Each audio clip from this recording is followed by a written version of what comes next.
Colegas participantes, sean ustedes bienvenidos a este encuentro que tiene como objetivo fundamentar los principios teóricos de la estructura precategorial para proponerla como una herramienta pedagógica en el trabajo de actividades de lectoescritura académica en la educación superior.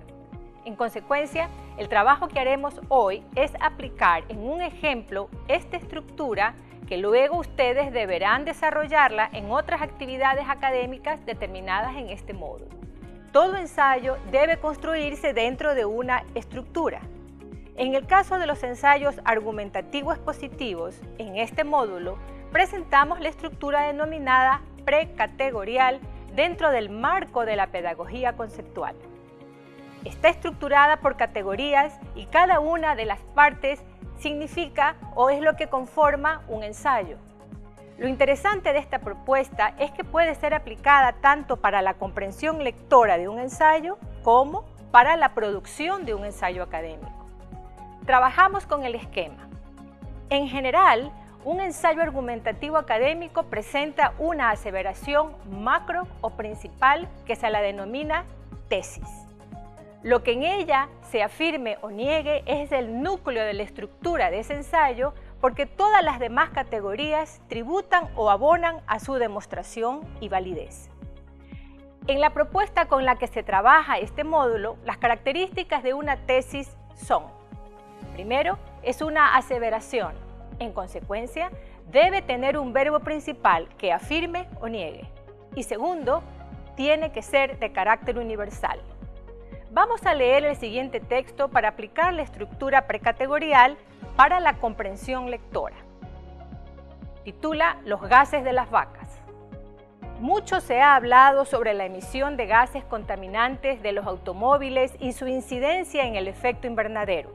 Sin embargo, esta última década se ha demostrado que los gases de las vacas son altamente nocivos para el ambiente. Aunque parezca broma, la flatulencia de las vacas es tema de debate entre la comunidad científica y el sector ganadero desde hace ya un buen tiempo. Hay quienes sostienen que se trata de un simple mito, mientras hay datos que son imposibles de negar o dejar de lado. Hoy abordaremos algunos de los aspectos más relevantes sobre la interrogante de si los gases de las vacas contaminan o no. Se estima que en el mundo entero hay más de 1.000 millones y medio de vacas y que son las mayores productoras de metano del mundo. Su flatulencia contiene otros gases contaminantes que influyen en el crecimiento del efecto invernadero y 3/4 partes de todo el amoníaco también proviene de sus gases. Estudios científicos indican que para el año 2030 la emisión de gases de este tipo por parte de la producción ganadera aumentará en un 60%.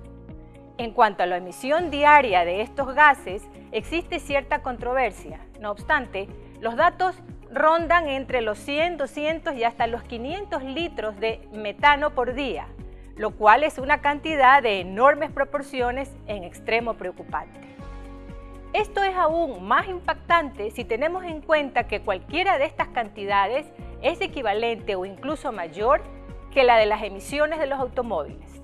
En otros términos, las vacas contaminan más que los automóviles.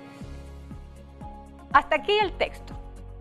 Si tomamos esta lectura expositiva, argumentativa, académica, diremos que la tesis no podría ser, por ejemplo, el ganado de mi finca emite gases contaminantes. A pesar de ser una aseveración afirmativa y de tener un verbo principal, no podría ser considerada una tesis porque carece del carácter de universalidad, ya que al decir de mi finca es una particularidad. Tampoco califica como tesis porque carece del carácter debatible. En nuestra propuesta, una tesis debe ser universal y debatible. Por ejemplo, de acuerdo con lo leído, los gases de las vacas contaminan el ambiente más que los gases de los vehículos. Esa sería la tesis, nuestra primera categoría. En el mundo académico, cuando se emiten tesis, estas deben ser debidamente sustentadas, académicamente avaladas. Los argumentos que se presentan para defender la tesis, cualquiera que sea, deben ser sólidos, esencialmente lógicos y relacionados con la tesis, obviamente. Para iniciar el proceso de argumentación conviene identificar el verbo que asevera y formula la pregunta. ¿Por qué los gases de las vacas contaminan? Ese es el verbo principal. Más el ambiente que los gases de los vehículos. Entonces se inicia el proceso de análisis de la argumentación. Un primer argumento es porque los gases de las vacas son los mayores productores de metano del planeta. Su flatulencia contienen otros gases contaminantes que influyen en el crecimiento del efecto invernadero y las 2/3 partes de todo el amoníaco también proviene de sus gases. Y ahí tenemos la segunda categoría de los argumentos. Siguiendo con la estructura, es deseable, pero no es obligatorio, que un argumento presente una o más evidencias de lo argumentado. Esta sería la tercera categoría y se llaman subargumentos. Los subargumentos pueden ser ejemplos, anécdotas, datos estadísticos, etc., que corroboran lo dicho. En el texto, veamos un subargumento cuando dice: se calcula que la emisión diaria de los gases ronda entre los 100, 200 y hasta 500 litros de metano por día, lo cual es una cantidad de enormes proporciones y en extremo preocupante. Hasta aquí se ha desarrollado la estructura argumentativa del ensayo, es decir, desde la tesis para abajo.